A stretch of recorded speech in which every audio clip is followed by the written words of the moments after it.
There's two kind of pieces of wisdom that I tend to like to share. One is that if you try disruptive innovation inside an existing organization, the immune system will come and attack you.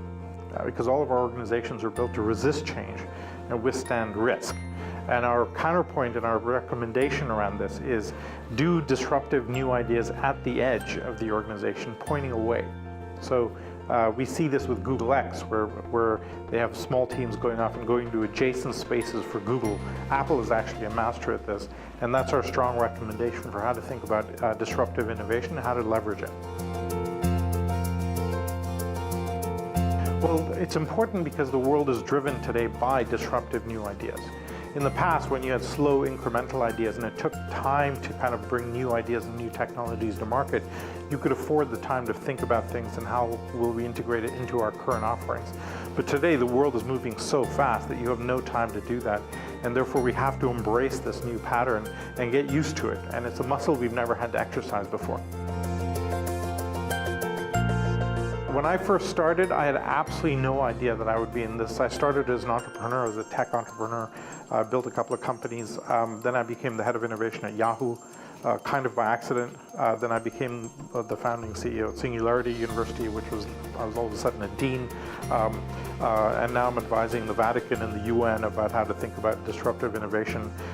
Totally outclassed in terms of where I really should be. I think my wife put it best. She says, you can now pretend to speak about anything. So that may be the best way of framing who I am right now. So the resource I leverage the most that's helping me along my path is actually our alumni at Singularity University. We now have about 6,000 people that have gone through our courses from 100 countries, and they're out in the world seeing fascinating new things, and they're thinking about the world in the doubling patterns that we like to kind of talk about. And in that sense, what they're seeing out there becomes a natural curation platform, and we tend to see the nuggets of what's happening. And what's frightening and unbelievable and amazing at the same time is the sheer extent of this pace of change, how broad it is and how deep it is.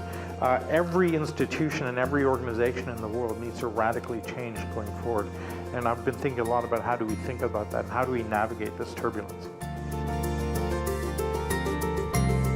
If there was one thing I wish I could have been told when I was starting, would be move faster and don't worry about breaking things. Early in my career, I was very careful. You're trying not to fail. I'm Canadian, so it's kind of built into us to try. I wish I'd been told, just go for it, and if things don't work out, it doesn't matter.